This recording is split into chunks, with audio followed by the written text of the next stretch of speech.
Hello YouTube, this is a beer review on Boulevard Brewing Company, the Boulevard Smokestack Series, Dark Truth Stout. There you are. Predominantly found in the Midwest, but recently they went and have partnered with another brewing company, a Belgian or something along that line, who has a large distribution access to the eastern seaboard. The hope is that they will be able to take their product and have those out east enjoy it as well. So if you are out east, Pennsylvania, New Jersey, Virginias, Carolinas, hopefully you'll start seeing more of the Boulevard Brewing products. And this Dark Truth Stout is part of their short little series, the Boulevard Smokestack series. And yeah, well, let's see here. It says 12 fluid ounces, 9.7 alcohol per volume. It has a 60 IBU. So you know it's going to be on the bitter side of it. A little bit of smoke from what I can see there. Got my glass, so not exactly the greatest for seeing how much head it gets, but we see what we get with this one. On the back it says, roasted English malt provides a deep, rich texture. Belgian yeast bestows plum-like fruitness. And German hops add spicy aromas as Dark Truth Stout mellows to a smooth, dry, smoky finish.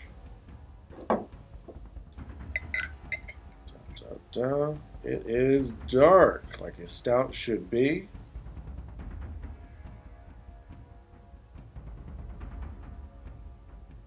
There we go. Now that's a head. Look at that. That's just beautiful. I mentioned earlier about this not being the greatest glass for beer to have a head in. Many other beers I've tried in this glass, the head becomes a little on the flat side. It's due to the shape of the glass itself.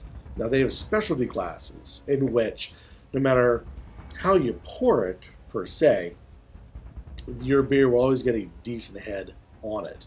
The Sam Adams produces one of these type glasses. Has a very strange bottom that kind of bowls out and comes back in again like a bell. This is a standard pint glass that you get in any bar. As a matter of fact, if I remember right, this was acquired from a bar, but not in this city. And in this case, the head is beautiful. Nice and thick. The lace, oddly, not a whole lot of lace to it.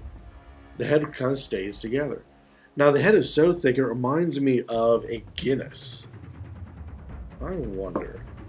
Supposedly, with a Guinness, you can take a lid, drop it on the head, and it will stay. And this does. And it quickly wanted to fall down to the bottom. But there was some staying power. There we go. Now, the head, of course, is a dark white, a dark bone, maybe. More so than an off-white. The color is not all that well due to my lighting arrangement here. But, yeah. I guess you can tell that it is not exactly it's not a soy head by any stretch of the imagination. And it is black.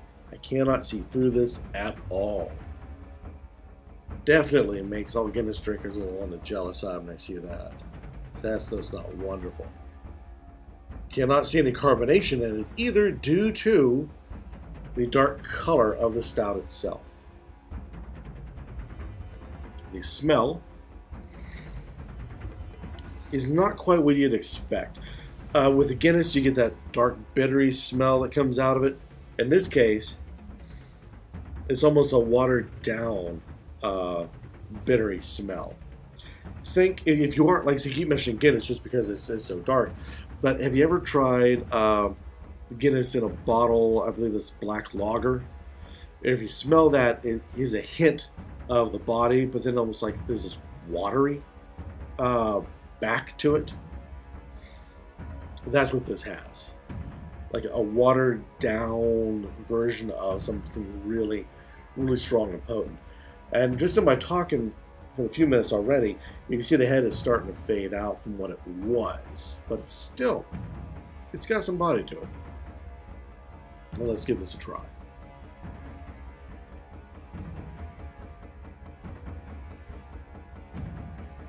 It's not bad. Where other stouts, you get a long, lingering flavor. This lingering flavor is much more of a coffee than a bitter hoppy smell to it, or bitter hoppy taste to it.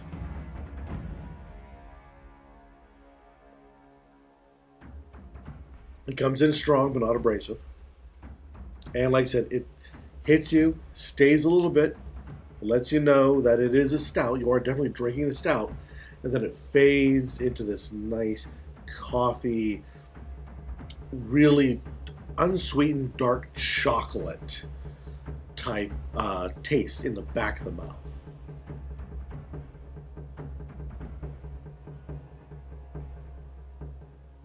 There you go. Yeah. And then that fades out from there. It stays on the tongue long enough to let you know that you got yourself a good, strong, heavy beer. But it does not stay longer than what it really should. By the time it fades off the tongue, you're ready for your next sip. This is not something you would want in the summertime. Way too heavy, way too strong for that. But luckily tonight, it is a horrifically cold night with snow coming in, and this is the perfect beer for that. The only thing that I need next to go with this beer is the pizza that I got waiting to be warmed up for me in the kitchen. It's definitely a steak, a prime rib, a thick, meaty burger, anything with a heavy, dominant flavor in the meal. This is a great companion to. But like I was saying a little earlier, not a summer, not a spring, late fall maybe, and definitely the heart of winter is the best time for this kind of beer.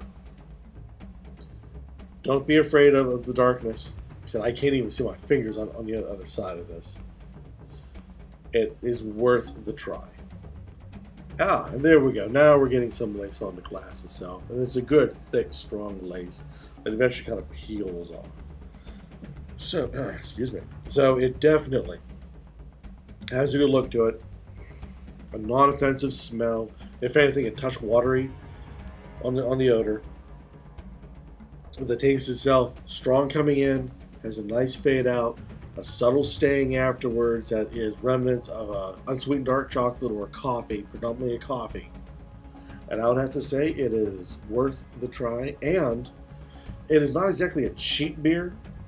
You get 4 in a pack, and it's a little bit more than what you pay for a 6-pack itself. It's worth it, especially if you're into your nice dark beers, your stouts and whatnot. Give it a try. Definitely give this a try. Make up a video, let the rest of us on YouTube know. Put anything down below, any advice down below on this. But definitely try it. Until then, till next time, keep on drinking.